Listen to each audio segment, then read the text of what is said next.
Welcome to Occam's Razor. I'd like to thank all my subscribers, and if you hit the notification bell, you'll never miss another episode. If you'd like to leave me a story tip, there's a link in the comments. If you appreciate what I do and would like to support my work, there's a link below, or you can choose to support me monthly in a link to my Substack, where you can read more Occam's Razor. Today's episode has to do with MPAC.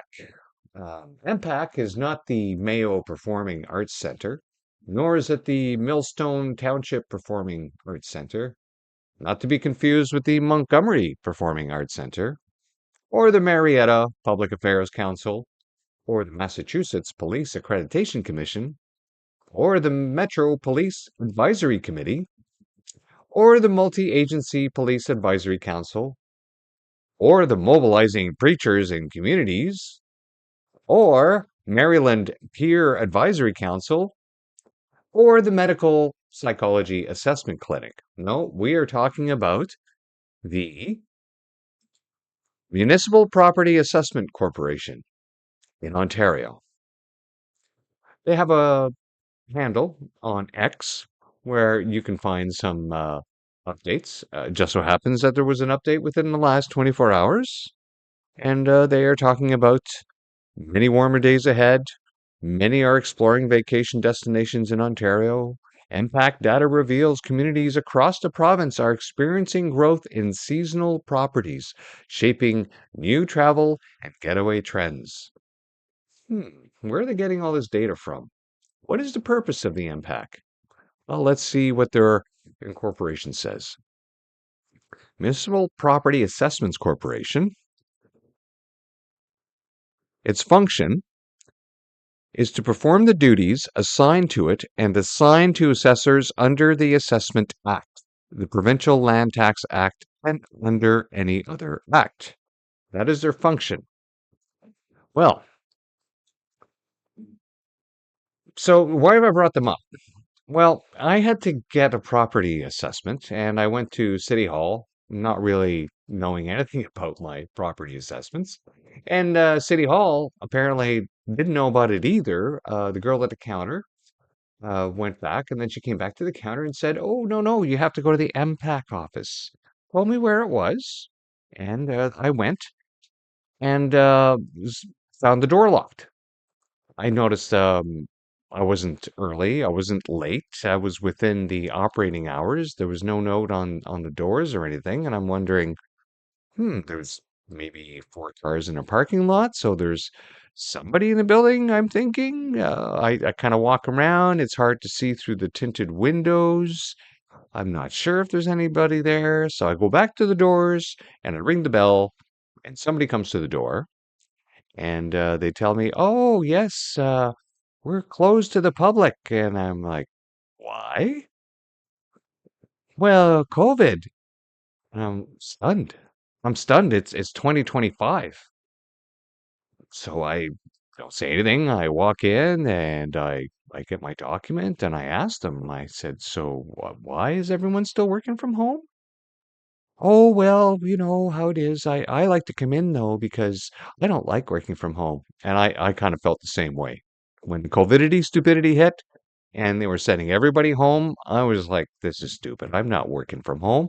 I like to work at work. I like to leave work at work and leave my home at home and not mix the two together. I like to decompress when I went home. Apparently, not so much for the MPAC employees. So, um, I asked, I said, "Well, so where did this direction come from?" And they said, "Oh, it came from our CEO." Oh, okay. Now you're saying your chief executive officer. Again, this is just them at the office telling me this. So today, I decided to go into the MPAC site, do some research of my own, look up my own property values, values of my neighbors around in the area, and discovered that they haven't done any assessments in quite a while. And discovered that not necessarily all the employees are getting the same information. Now, anything I can find online and throughout their sites states that their working from home policy began during the COVIDity stupidity. Although the person I was talking to on the phone today told me that, oh, no, no, they had been working from home before COVID-19. Well, that's very true. Maybe they had made allowances for some people to work from home. They can run their business any way they want. But you would think that a business would actually put out some business. They have put out some products. Let's move forward.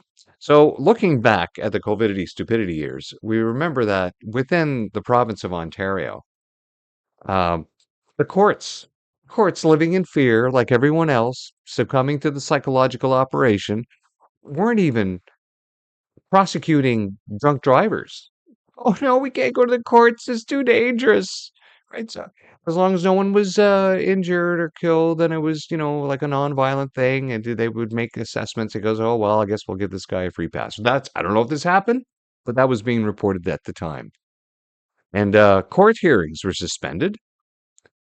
In hearings canceled due to COVID-19. Everything shut down. Everyone was losing their minds. It's just a reminder, right? But somehow we came out of it, mostly. As you know, I've reported earlier on this channel how even in the Canadian Armed Forces, they still cling to the COVID fear. They still require 3 jabs when you join. Well, why is Ontario hanging on to this so long? Maybe it's because they need to ensure that this scenario is still alive somewhere where we spend our tax money so that it can still be alive as something to point to for fear, so that while people like Tamara Lynch and Chris Barber are being dragged through the courts still because they're still keeping the fear alive, they're still thinking it's a real thing. Ontario property assessment update postponed. Oh, there's a little statement here from 2020. MPAC statements are, and of course, they're saying they're still using the data from 2016. Hmm. So here we go. October 14, 2020. COVID-19 pandemic has changed many aspects of our daily lives. Blah, blah, blah, blah, blah. We're still working from home. Here's some nice pictures of the employees working with home with his dog. Here she is. He's out on his balcony enjoying his life. I guess they're all still enjoying their lives out on the balcony 5 years later, if these people are still employed there. Responding to COVID-19, here we are. Property assessments for 2022 property tax year will continue to be based on the January 1st, 2016. Moving along. Yeah, nothing's changed much. Here we go. A report from CBC from September last year. Ontario property assessments have been paused for years, and who knows when they'll resume. In fact, nobody knows. Nobody knows. Nobody knows when they're going to resume. The assessment cycle. That's the latest on their site here. Due to COVID-19 pandemic. Yeah, 5 years later. Has postponed to 2020. So here we go. Extending the postponement of a province-wide reassessment through the end of 21-24 assessment cycle. Property assessments for the 2025 property tax year will continue to be based on fully phased in January 1st, 2016 current values. Okay. Okay, there we go. Yeah. 10 years later. All right. So financial highlights. Let's look at MPAC. This is their last financial statement for last year. And these are in thousands of dollars. So this is $252 million. Right? That's their revenue for 2024. It's $252 million. And their expenses, $262 million. So they have a bit of a shortfall in what they've spent and what they've made. And you can see they're very well funded by Ontario taxpayers. So let's move on to the next tab. What do they have there? What are we paying for? Oh, we are paying for an equity, diversity, and inclusion and an anti-racism strategy. So it's very nice. They got their own DEI section in there. In developing a strategic plan, we made a commitment to fostering a more inclusive workplace. But you don't have anybody working in the workplace. So how can it be inclusive? How can it be diverse? What do you even need this department for if all your employees are working from home and not interacting with each other?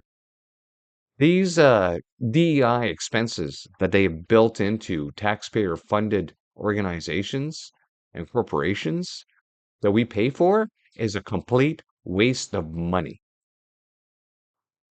because people can get along. People don't need to be trained into being victims. But this is what DEI does. And who are the people making these decisions? Well, according to their site, their executive team, we have Nicole McNeil here. They have her as the CAO. And we have Rupa Agarwal. She's the Director of Social Impact and Inclusion. Yeah. Her whole department right there, that could go. What do they do? She provides strategic direction and expert guidance on human rights, anti-oppression, and accessibility initiatives. Accessibility initiatives? How about unlocking the door to your office when people show up? Having access to the public. Having the public have access to your buildings is probably number one consideration. Let's move on to the next tab. Delivering continuous operational excellence. So these are their list of their accomplishments for 2024. And if you go through the entire thing here, they talk about a lot of things. And apparently the only thing that they have accomplished is property owners, putting data into the system, or anybody that shows up at their office for a printout from that data, or I guess people working from home that can take answers about that data, take people through their website, or I don't know. I don't know what it is they're doing other than managing data. So they have 1,700 employees, but the number is iffy. You go to Google, you go to their website, we'll say 1,736 apparently seems to be the approved number of how many employees they have. That's 1,700 employees, offices throughout Ontario. Now, do they cover the whole province? Well, they have some interactive maps available on their site. Let's go to Quinte West here, and we can see in the area where my house is, this was the average price for a house in that little area for 2024. And go down here in Picton County, it's a little less. We move over to Brighton area. Oh, it's a little higher. Now, if we go all the way down closer to, ooh, look at this, Bowmanville. Ugh. And they also have a different interactive map. The site has searchable information if you want to look at your neighbor's property prices. So this is not my property, by the way. If you just click on your property and you can find out the latest information, current value assessed at, uh, sales indication, what year was sold. You know, if you're looking at your neighbors around, what, their houses are like, and you go anywhere in town, down the street. Here we go. What was this one like? Yeah. Current assessed value, 180. Well, the site also has a dashboard that they've developed. Now, this information here is from last year.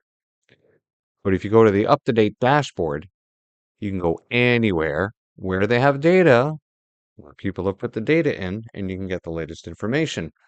So here we are as you can see, the slight price difference than what it was from last year. And here we go down in Toronto, where Blazing Cat Fur lives. And what's he got? Oh my goodness. Now, of course, you can see over here on the right-hand side, they've got it broken down. I think I will just hide my two. There we go.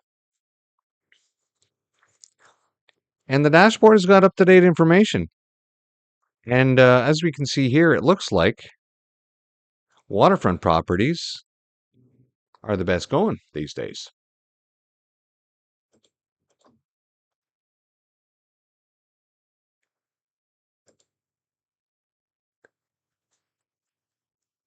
So, where does that leave us in Ontario if you own a property? Well, let's go check out Ron Butler. What does he have to say? Ron Butler has the Mortgage Guy channel, and if you watch his channel, he's uh, he's very Occam's razor, to the point. And if you watch his channel, there will be swearing, so don't let your kids watch. Now, what's he saying here? How Ontario lit $200 million a year on fire for 9 years. Yep, $1.8 billion up in smoke. Another case of the Ford government pissing our tax money away. Welcome to MPAC, the property tax assessment agency that doesn't report assessments anymore. Yep, nothing since 2016. What the foxtrot happened? Well, the law requires new property value assessments every 4 years. But in 2021, during COVID, the Ford government suspended the publishing of new assessments. The provincial government decided a review of the process was needed. No one knows how that's going or when it's done. I didn't find anything about a review anywhere when I did my research. In fact, nobody mentioned anything about a review when I went to the building yesterday. In keeping with the spirit of the Crosstown LRT in Toronto, the review process is overdue, over budget. No one can tell you when it will be done. And for 9 years, sweet Foxtrot Alpha results from MPAC. Just under 2,000 employees, which we found out is 1,736, a herd of well-paid executives, and no new property values. I'm not suggesting that the employees and management are doing nothing. I'm sure they are working away at something, and we can see they're obviously managing a website, as we can tell, and have somebody at the building when necessary to print off a report from that website. But in the hollowed tradition of all levels of government in Canada, there are no useful results at all. Every property value in Ontario is from 2016. Before people panic, that was when MPAC starts functioning again in 2028 or 2031. There will be massive tax increases. That's not actually how it works. It's about figuring out how to split, or I don't think it means to say split, the cost of government. It doesn't mean increased values cause skyrocketing taxes. In fact, more commercial buildings have been built, residential tax may actually reduce. Real issue, almost a decade of government agency getting paid to accomplish nothing. Yeah. Now, when you do work on your house and you go into their website and you update the information, is there anything of value for that? Well, here's a post here by Nick Leaf. I want to chase people out of Canada. Sorry, he says, want to chase people out of Canada? We just did a major addition last year and MPAC reassessed our home. For fixing up and adding value, they raised our property taxes from $4,800 a year to $7,900 a year. So much for improving your house. A $660 a month in property taxes is crazy. Right. So why would an owner want to go into their website and start updating data if there's a possibility of increasing your property taxes? Very self-defeating. I certainly wouldn't want to do that. $660 a month, that's more than a mortgage payment for people with a reasonable mortgage. Can you imagine that, having to add yet another mortgage payment to your property for the whole year? Property taxes are theft.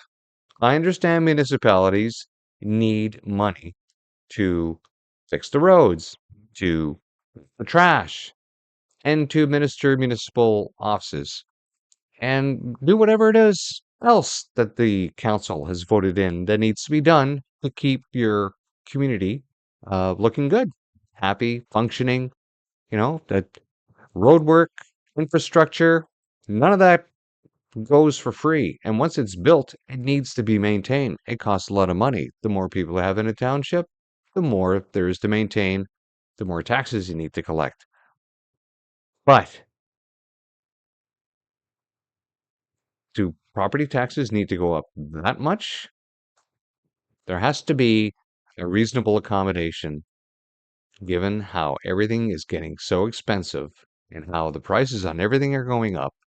And if you're going to increase and keep increasing property taxes, it's going to get to a point where people cannot afford to live in homes. But then again, that seems to be what the World Economic Forum wants. And we know that our current prime minister is very much in line with World Economic Forum 15-minute cities because Brookfield has been involved, which our prime minister used to run that company. Brookfield has been involved in creating everything that people need to build 15-minute cities. Municipalities here and there have also been involved in trying to recreate themselves into little 15-minute cities in areas. I see no sign or indication of this happening in my community, in my area. Thank goodness. But you must be aware.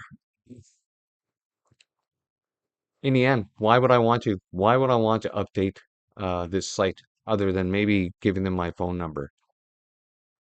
It's it's interesting and it's crazy. People are still losing their minds over the COVIDity stupidity 5 years later, thinking that it's much safer to work from home.